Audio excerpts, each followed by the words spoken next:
mayoritas orang Indonesia adalah Muslim, dan mayoritas Muslim tentu tidak menyukai Israel, apalagi Zionisnya, karena mengutuk tindakan genosida yang terjadi di Palestina. Sebagai bentuk protes, masyarakat Indonesia banyak yang memboikot produk Israel. Hal ini menunjukkan bahwa jika ditanya, mayoritas orang Indonesia pasti akan menjawab tidak menyukai Israel.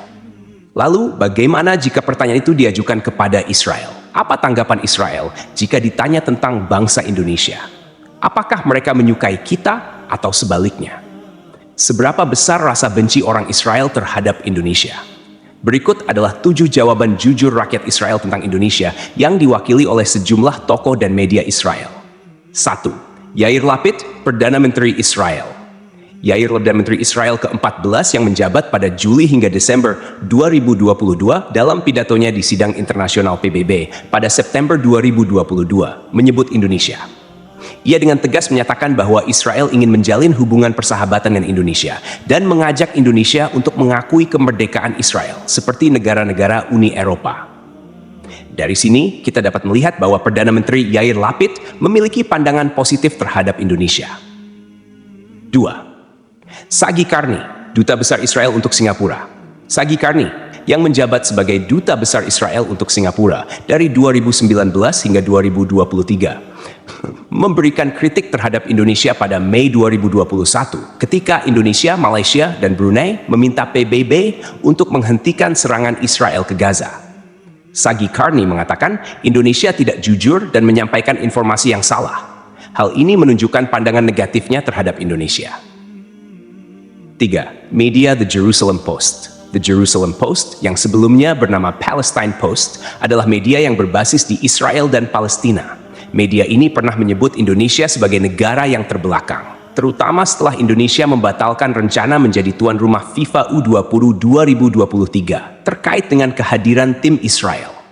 Ini menunjukkan ketidaksetujuan media tersebut terhadap Indonesia. 4. Benjamin Netanyahu, Perdana Menteri Israel. Benjamin Netanyahu, Perdana Menteri Israel sejak Desember 2022, pernah mengungkapkan keinginannya agar Israel bisa menjalin hubungan bilateral dengan Indonesia. Ia menyebutkan bahwa kerjasama antara kedua negara akan memberikan banyak keuntungan bagi Indonesia, menunjukkan pandangan positifnya terhadap Indonesia. 5. Isaac Herzog. Isaac Herzog, Presiden Israel, mengungkapkan kekecewaannya terhadap Indonesia setelah Indonesia menolak timnas Israel U20 untuk bertanding di Indonesia. Herzog menyebut ini sebagai keputusan yang salah dan fatal, yang menunjukkan bahwa ia tidak terlalu menyukai Indonesia.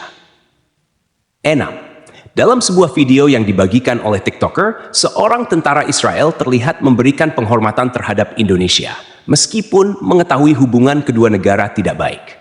Namun, tidak semua tentara Israel memiliki pandangan yang sama, karena ada juga yang menyampaikan ujaran kebencian terhadap Indonesia. 7. Dalam video lain, seorang rabi Israel menyampaikan pesan kepada Indonesia untuk membantu Israel menjadi berkat bagi dunia dengan menjalin hubungan kerjasama. Namun, Indonesia tetap tidak akan menerima tawaran tersebut selama tanah Palestina masih dijajah. Wallahu alam bisawab. Semoga kisah ini bermanfaat. Mohon dimaafkan jika ada kekurangan, yang benar datangnya dari Allah, sementara yang keliru berasal dari saya pribadi sebagai manusia biasa. Sampai jumpa di kisah-kisah seru berikutnya. Wassalamualaikum warahmatullahi wabarakatuh.